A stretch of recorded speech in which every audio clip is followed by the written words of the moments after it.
Markets crash. Headlines scream crisis. People panic.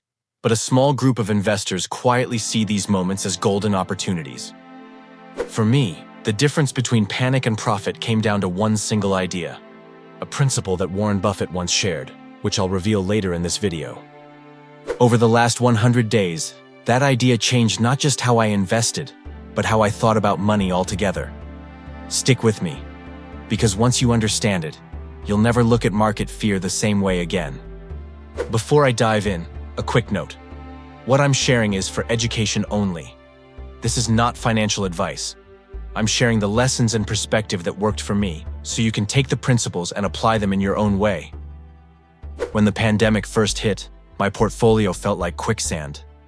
Every day it was sinking deeper, and every news alert made me more anxious. I had money saved, but I couldn't bring myself to act. What if I bought at the wrong time? What if things collapsed completely? If you've ever hesitated in moments like that, you know the tug of war. Logic says this might be an opportunity, but fear says run. The irony is that those moments, when fear is loudest, are often when opportunities whisper the loudest too. History repeats this lesson again and again. After the tech bubble burst, businesses that survived went on to dominate entire industries. During the financial crisis, companies that looked shaky at the time later became cornerstones of stability. And in more recent downturns, rebounds have often been fastest for the strongest businesses. The pattern is consistent. When fear is everywhere, value often hides in plain sight. But seeing it is one thing, acting on it is another. That was my problem. I could see the pattern. I could read the history. But in the moment, fear still froze me. What I lacked wasn't knowledge. It was a guiding principle. Something simple enough to cut through the noise and give me permission to act when I felt most uncertain. So I tried preparing myself in a different way. I separated a portion of my savings and labeled it opportunity money. This wasn't emergency cash, it was fuel. I promised myself I'd only use when others were panicking.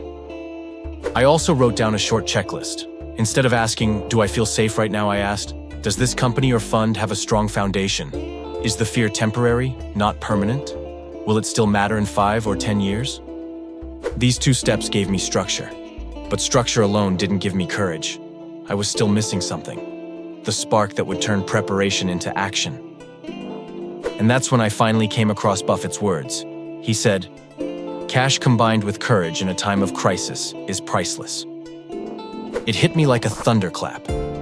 I realized I had been holding the first half, cash, without embracing the second half, courage. And without courage, the cash was useless. Together, they became a strategy. The cash gave me flexibility. The courage gave me momentum. And the crisis gave me the opportunity. That simple sentence was the missing link. It turned hesitation into deliberate action. But here's where the real change happened. After hearing that quote, I didn't just buy the same way as before. I changed how I looked at opportunities. Instead of chasing whatever was popular, I started asking, who will actually stay relevant and even grow during hard times? For example, I began looking closely at companies that provide essentials, things people need no matter what is happening in the economy.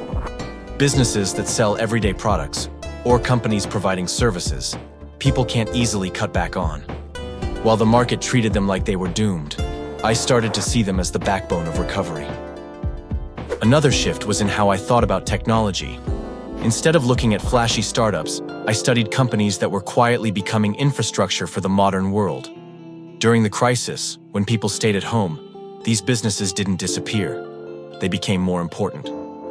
Seeing that made me realize that crisis doesn't just destroy, it reshapes what we consider necessary. Those were the kinds of adjustments I made after hearing Buffett's quote. I wasn't just buying because prices were down. I was buying differently, focusing on resilience, on necessity, on long-term relevance. Over the next 100 days, I started leaning into fear instead of running from it. Each time the market trembled, I didn't see disaster. I saw a door. My opportunity money allowed me to step through it, and my checklist reminded me I wasn't gambling. I was making informed choices. The result was that my portfolio didn't just recover, it grew stronger because I was adding quality at discounted prices instead of waiting for certainty that never comes. And that, more than any headline or prediction, was how Buffett's quote directly reshaped my results. The genius of that idea is its simplicity. Crises create rare windows when good assets are mispriced. Cash means you're ready. Courage means you actually act. It's not about timing the market. It's about training your response. That single sentence gave me a framework that turned fear into focus. Cash plus courage in the middle of a crisis isn't just a clever saying. It's a compass. And over 100 days, it didn't just transform my portfolio. It transformed my mindset. So let me ask you, next time the market wobbles, will you see danger or will you see opportunity? If this gave you a new perspective, hit the like button so more beginners can find it. Comment below with the bravest financial decision you've ever made. And subscribe for more simple, powerful investing lessons. Remember, crises don't define your future. Your courage does.